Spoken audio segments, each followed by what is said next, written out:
Assalamualaikum warahmatullahi wabarakatuh. Kami mahasiswa Universitas Muhammadiyah Kendari, Fakultas Teknik, Program Studi Teknik Pertambangan, kelompok 2 dengan judul Kebijakan dan Regulasi Sosial di Sektor Pertambangan. Assalamualaikum warahmatullahi wabarakatuh. Sebelumnya perkenalkan, saya Renaldi Atmajaya Kadir dari kelompok 4. Sebelumnya terima kasih telah menyempatkan waktu untuk mendengarkan materi kami yang berjudul Kebijakan dan Regulasi Sosial di Sektor Pertambangan. Apa sih kebijakan dan regulasi sosial di sektor pertambangan? Ini merupakan suatu aturan yang bertujuan untuk mengatur aktivitas di pertambangan agar atau supaya memiliki dampak positif bagi masyarakat dan juga lingkungan di sekitarnya. Pada kesempatan kali ini kita akan membahas 4 topik utama. Yang pertama itu mengidentifikasi regulasi pemerintah terkait pengelolaan sosial di pertambangan. Yang kedua, menganalisis kebijakan yang berfokus pada perlindungan sosial. Yang ketiga, mengidentifikasi peran lembaga pemerintah dan swasta dalam pengawasan sosial. Yang keempat, mengidentifikasi kesempatan pengembangan kebijakan sosial yang berkelanjutan. Jadi tadi saya sudah sebutkan 4 topik utama yang akan dibahas pada materi kali ini.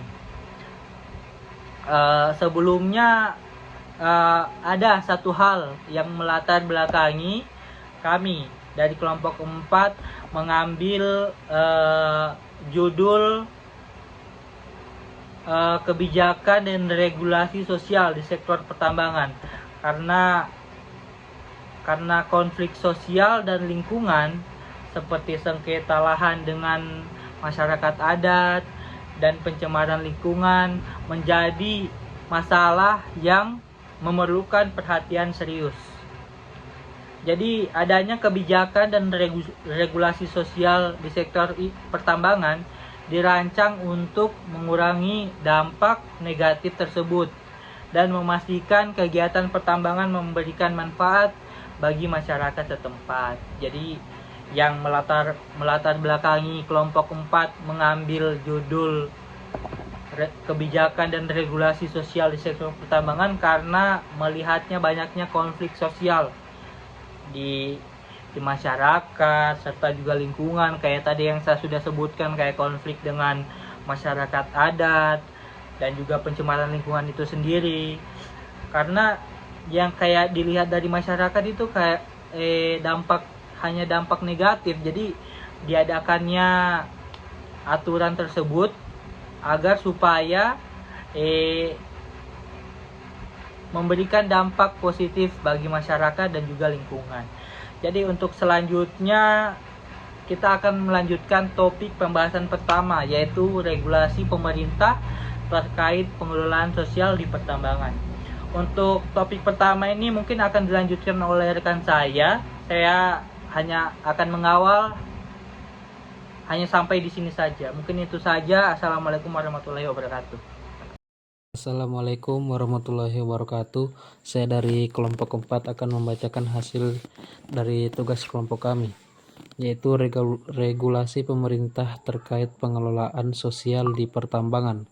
Pengertian dan ruang lingkup pertambangan adalah kegiatan usaha tambang dengan izin terbatas di wilayah tertentu, meliputi tambang mineral logam, non-logam, dan batuan. Meskipun pertambangan rakyat atau WPR di Indonesia luas, jumlah izin pertambangan rakyat atau IPR yang dikeluarkan sangat minim, memerlukan kajian implementasi kebijakan pengelolaan tambang rakyat. Kemudian, penyebaran dan klasifikasi sumber daya alam. Potensi sumber daya alam Indonesia tersebar di lebih dari 400 lokasi dengan pengelompokan berdasarkan jenis bahan galian yang diatur dalam Undang-Undang Nomor 11 Tahun 1967.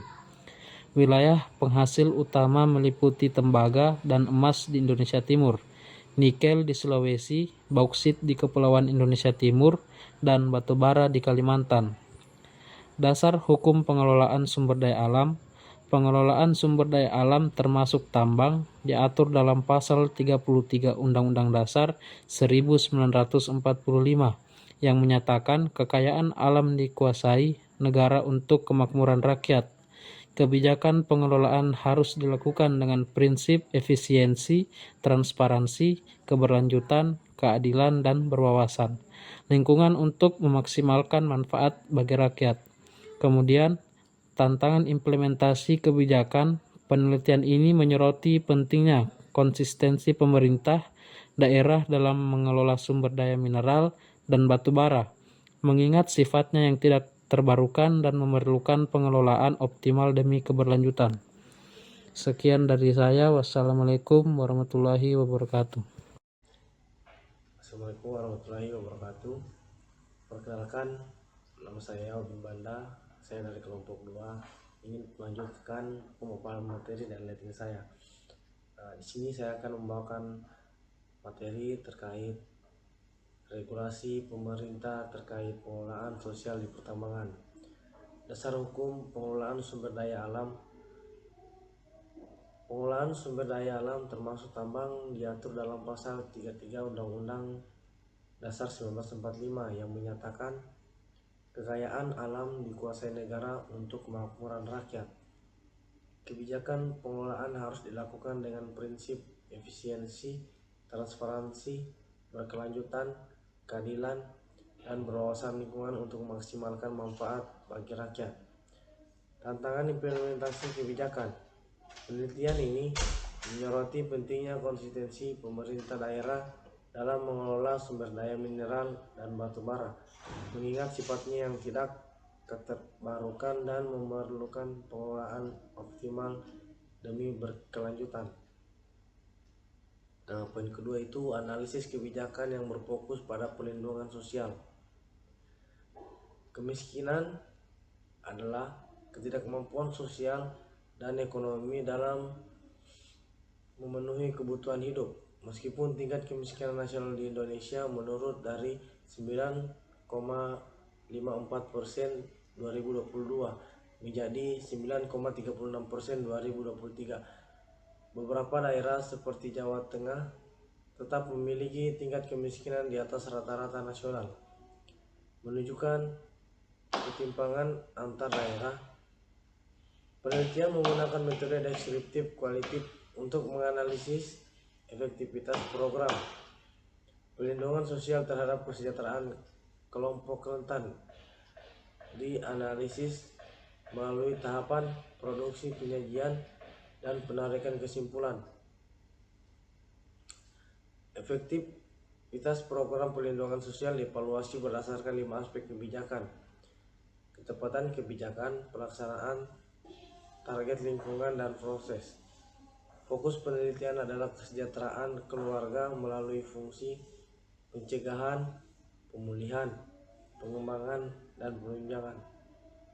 Program perlindungan sosial diimplementasikan melalui berbagai inisiatif, termasuk bantuan sosial reguler dan temporer, serta jaminan sosial seperti jaminan kesehatan nasional dan jaminan ketenagakerjaan. Rekomendasi disampaikan untuk meningkatkan efektivitas program perlindungan sosial di Indonesia. Yang ketiga itu peran lembaga pemerintah dan swasta dalam pengawasan sosial. Kerjasama pemerintah dan masyarakat dalam pembangunan desa.